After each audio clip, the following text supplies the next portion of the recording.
So, I thought I'd try something different. This isn't so much a review, so much as, like, maybe you could call it a retrospective. It's the only real way I could say it, because I'm going to be talking about an entire run of a comic that I thoroughly enjoyed right up until, like, the last leg of it. But it's not for the writer's fault. In fact, it was kind of outside factors. And that is the Donny Cates Thor run. Now, Donny Cates is one of my favorite writers in Marvel Comics, and probably one of my favorite current writers as of right now. I actually got to meet him a few years back. He was very cool.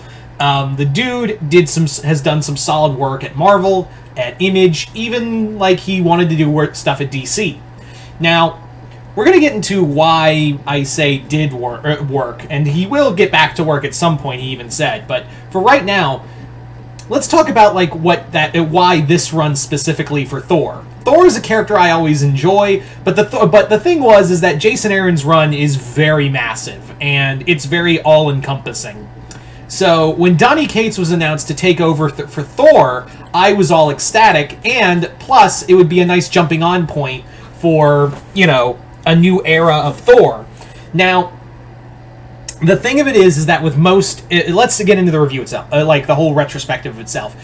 The thing of it is that when new writers take over for a new era of comics, they usually just kind of wipe the slate clean from the previous era. But here's the thing. Donny Cates didn't do that. Instead, he was like, first arc, we're gonna have fucking Galactus show up and he's beat up and Thor's king, and now he's gonna have the power cosmic, and he's also gonna have the Odin Force. He's just gonna be fucking all-powerful. It's like an all-star Superman thing, really. And the first arc, while I do think that the Black Winter wasn't it like the Black Winter, it was just like Donny just made another Null, and he didn't realize it till the 11th hour. He's like, oh shit, I just made Null again. Fuck. But I will admit that whole first arc was really solid. That first arc involving the Black Winter, Galactus, and Thor, seeing a vision that would be the overarching thing of the story, made me really excited for it. I will say that Donny Cates knows how to write action, especially that fight between Thor and Beta Ray Bill. Also, kudos to Cates using Beta Ray Bill more, like putting Beta Ray Bill back in the spotlight. It was so cool to see my boy Beta Ray, old Horsehead, make a big debut. Now, my favorite arc was the second arc of the comic, and that was Prey. Prey was basically the story arc of Thor, not only like finding out that the hammer was like there was something wrong with Mjolnir, but there was also something else going on in that he had to battle his greatest foe, Donald Blake. In here, we encounter that Donald Blake was put into like a peaceful world by Odin when Thor wasn't Donald Blake. The problem was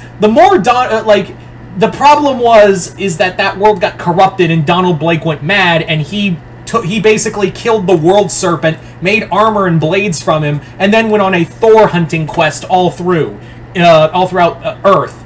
It's actually kind of a horror comic in a way. It's not in the sense of like Gore the God Butcher, but it is kind of scary, especially when like Donald Blake like uses his medical skills to analyze people, especially in his fight with Volstagg. But that comic was it was a really solid comic, and it had like a oh shit kind of like a wow, that's dark ending that I'm not gonna spoil it, but it does get brought back a little bit in the Venom a Venom team up in volume 4, in volume 5, I think. Yeah, volume 5. And in there I hopefully Al Ewing does something with that ending that was left off here, because he's now taking over the comic, and he helped co-write that story with the Thor Venom team up. Anyway, so Prey was probably my favorite story. It was like it also brought back Thor Frog, and made him cool. There was also like some great stuff involving him and Lockjaw. I also love the fact that he brought back that Cates brought back the Pet Avengers. It was really cool to see the Pet Avengers back in action. It was really fun. He didn't do anything with it, and I think I know why. Actually, I know why. We all know why. And yeah, Volume 3 was more about, like, Thor learning more about his heritage and his life, and, you know, feeling conflicted about all these... It wasn't so much like revelations, it was more like, hey, we're just gonna, you know, set the record straight on some things. And there's actually a beautiful moment between Thor and Freya, where Thor's like, look, I don't know if my mom was the Phoenix, thanks Jason Aaron, or Gaia, thanks Jason Aaron. Well, actually, no, that wasn't Aaron. That was way back earlier in comic. That was way early. Like that was the Roy Thompson era. That was the Roy Thompson era of Thor. I take that back. But yeah, there's this great moment where Freya like says, "It doesn't matter if you are or aren't my son. You know, I was the first person who held you. You fed, you know, from me. And mother was the first word you ever said, and you said it to me." And I was like, that's so fucking beautiful! Yeah, it was like a very tear-jerky moment when she was like, mother is the first word you ever said to me. You know, was the first word you ever said, and you said it to me. So she's like, all intents and purposes, you are my son. And it's almost like Donny Cates was like, shut up! He's like, I don't give a fuck if the Phoenix or Gaia is Thor's mom. It's Freya. And the other thing, that was the big thing in this comic, was family. Especially when Odin was another part of this, where Odin was just an old drunk who couldn't get over being an asshat. Go figure, you know. He's like a boomer god. Odin is like the embodiment of okay boomer. Especially like throughout when he's just an old drunk going through the galaxy. And again, Odin left so many messes for Thor to clean up as king, shit that he didn't even want to be. So it was really cool to see, like, when Odin dies, his spirit enters Mjolnir, and that's when we discover that Valhalla is empty. Nothing's left. So that's one of the two big things going on that was meant to be part of Cates' run. The other big thing happened at the end of the first volume, where during the fight with the Black Winter, Thor encounters his true death. Like, he encounters, like, the thing that will kill him. And that is Thanos with a black gauntlet, his Mjolnir with all the Infinity Gems into it, and an army of like, undead Marvel characters, like a Marvel zombie thing. It is the most metal moment that they never got to touch on, and there's sadly a reason for that. For those who don't know, Cates suffered a horrible car crash shortly after a divorce with his wife. The accident was so bad that he lost 3 months of his memory, and he's still, like, trying to build back, like, his body physically. Also, and I will never stop talking about this, fuck all of these channels who said, like, Donny Cates was let go for being for not being woke, or, you know, it was Marvel's woke agenda because Donny Cates was too good. Shut the fuck up. Seriously. Fuck all of you. Fuck every one of those channels who made... The guy lost his wife, the guy lost his marriage, he lost, like, months of his life are gone, and he might not, you know, he's not going to be the same again. And you want to do it for your own agenda. You know, if anyone's got a fucking agenda here, it's you assholes, really. You know. So, I'm sorry, that just heats... I got so heated when I was watching several channels talking about, like, their own, like, oh, Donny Cates got low-key fired by, you know, because he wasn't following the woke agenda at Marvel. And they were just pulling that out of their ass. It turned out, yeah, guy had was in a car crash, almost died. Get fucked. That's all I have to say. Get fucked. Marvel wanted Donny. Who said, like, they didn't like Donny? Who the fuck said they didn't like Donny? He was writing, like, a majority of their books. Guardians of the Galaxy, fucking Thor, Hulk, all of them. All of them. All of those books. And he was going, you know, he had the award-winning run on Venom, which all of you right-wing goddamn nutjob YouTube channels seem to really just pull, you know, really just seemed to, like, enjoy getting cummed on for. Ugh. But no, clearly he was too good, and they got rid of him. I just had to, because it still bothers me to this day, like, Anyway. So, therein lies the problem with this run. And it's not Donnie's fault, it's not anyone's fault, really. No one expected him to be in a horrible car accident that almost took his life. You know, no one at Marvel expected that. Al Ewing and, I need to pronounce the name real quick. It's a new guy over at Marvel, and he's been making the rounds.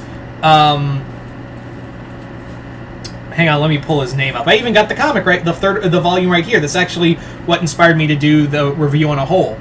Torin Gornbeck. Hope I'm saying that name right. But yeah, Torin Gornbeck, which also, metal fucking name, by the way. They all had to, like, take Donnie's notes and finish what he started. Hell, Ryan Ottley had to do the same thing with the Hulk comic, which also got prematurely had to end because, yeah, they were gonna wait for Donnie. But when his medical condition didn't improve for a while, they were like, shit, we gotta get these books out, take Donnie's notes, and do what you can. And they had to. The whole thing with Thanos gets thrown under the bus, and it is cool that they involve Bor, Thor's grandfather, Odin's father, but then Doctor Doom gets shoehorned into the plot and at the tail end, and I'm like, I like Doctor Doom, but he does not need to be here. And this plot, it totally forgets the whole overarching thing of, like, Thanos and the black gem that was created by Bor. And maybe that was in Donnie's notes, but it really does feel like, fuck, do this. Like, here, I'm just gonna make stuff up as I go along. I'm not gonna blame anyone for that situation, because no one expected it. It does hurt the last 2 volumes, though, and don't forget, there was a really fucking awesome... I don't care if it was goddamn stupid, but I loved Hulk vs. Thor Banner of War. I absolutely enjoyed Hulk vs. the Banner of War storyline. It was just Hulk and Thor brawling it out in the most stupid goddamn comic I have ever read, but it was so much fun. Like I said, Donny Cates knows how to write a fucking brawl. He knows how to write a fucking fight. God damn, was that Hulk and Thor fight good. Especially when Hulk becomes Thor and Thor becomes Hulk. Well, yeah, when Hulk becomes Thor and Thor becomes Hulk, I said that. Yep, that happens. It's goddamn ridiculous, really. And I still need to read the second volume of Donny Cates' Thor, which honestly should be just called Ryan Ottley's Hulk comic after that. But yeah, I am very excited to read Philip Kennedy Johnson's Hulk comic, by the way. He's becoming one of my favorite writers as well. And to have him writing Hulk is really cool too. In fact, there is a really good amount of writers in these volumes that help. They don't get Joe Schmo to take over for Cates' work. They get, like, Jackson Lanning and Colin Kelly and Jackson Lanning to write a story involving MODOK, who becomes Mythos. And again, I get it. While the story, like, goes off the rails towards the end, they didn't know what to do. They didn't have, like, they couldn't call Donnie because he was in the fucking hospital almost dying. So, I don't blame anyone at Marvel for what happened, because you don't expect that to happen. There's no, like, contingency plan for, oh shit, our writer almost died and is now, like, lost some of his memory. We have a contingency plan for that, right? No? Fuck! That was the thing. Really. So, all in all, aside from an ending that really just went off the rails and was not perfect, the landing didn't stick, it wasn't anyone's fault. And on a whole, there was a lot of great stuff, and who knows, maybe Al Ewing's Immortal Thor run, and maybe there will be a future event and when Donnie eventually does come back, when Donny Cates does eventually come back, maybe we can get back to, because they really hyped that up, they really hyped up the Black Gauntlet Thanos with the undead Marvel characters. They've really hyped that up, so maybe that will be a future event down the line. In fact, like, there were other stuff Donny Cates was gonna do, but never got to. Ultimate Invasion? Yeah, that wasn't Hickman's job. That was Donny Cates who was working on Ultimate Invasion. Accident happened, Hickman stepped in and ushered in the Ultimate Universe. Again, they didn't just get Joe Schmo to finish the book. They literally got their biggest guns to work on these books while Donny Cates was away. So there you go, guys. That's pretty much my overview on Donny Cates' Thor run. Like I said, it's not a comic, not something I do normally, but I thought it'd be kind of fun to do here. But you guys tell me in the comments below, what did you guys think of it? Comment below, let me know. Other than that, hope you all enjoyed this. I'm Mr. Multiverse. I'll see you next time. The Multiverse.